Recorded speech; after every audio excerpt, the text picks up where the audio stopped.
Hello guys, আসসালামু আলাইকুম। আজকে আমি আপনাদের মাঝে গার্মেন্টস রিলেটেড একটি নতুন ভিডিও নিয়ে এসেছি। আপনারা ইতিমধ্যেই জেনেছেন যে আমাদের আজকের টপিক কি হতে যাচ্ছে।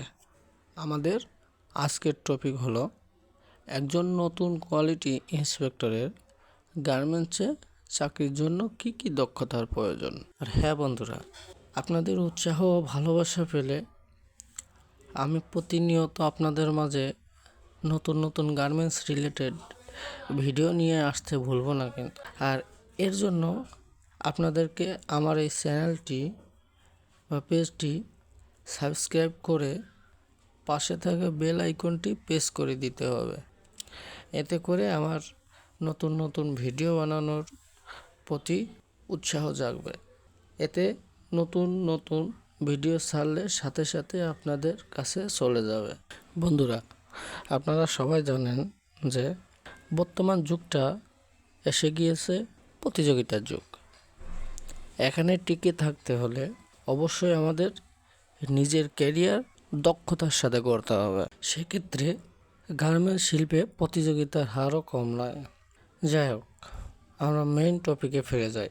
একজন নতুন কোয়ালিটি ইন্সপেক্টরের গার্মেন্টসে চাকরির জন্য যে যে দক্ষতার প্রয়োজন, সেক্ষেত্রে প্রথমে আপনাদের যে দক্ষতাগুলো লাগবে সেটা হচ্ছে শিক্ষাগত দক্ষতা।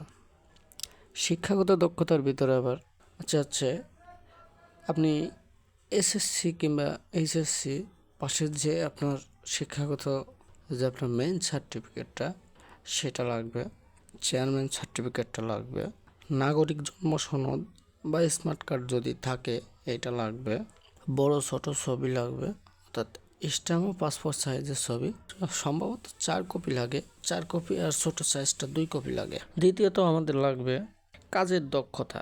কাজের দক্ষতাটা নতুন অবস্থায় বেশি একটা দক্ষতা লাগবে না। তারপরও বলে রাখি, আপনি বিভিন্ন গার্মেন্টস রিলেটেড ইউটিউবের ভিডিও দেখবেন, দেখে ওইখান থেকে সাধারণ একটা নলেজ নিয়ে যাবেন। আর তৃতীয়ত আপনাদের পোশাকের ফর্মালিটিতে ভালো হতে হবে। আর হ্যাঁ, অবশ্যই যখন আপনি ইন্টারভিউ বোর্ডে যাবেন তখন স্মার্টনেসতার সাথে কথা বলার চেষ্টা করবেন। যেমন স্যার যে প্রশ্নগুলো করবে উত্তরই দেবেন, আর এগুলা থাকলে চলবে। হ্যাঁ বন্ধুরা, এরপরের ভিডিওতে আমরা জানব একজন কোয়ালিটি ইন্সপেক্টরের ইন্টারভিউতে কি কি প্রশ্ন করে। পরের ভিডিও দেখতে চাইলে আপনারা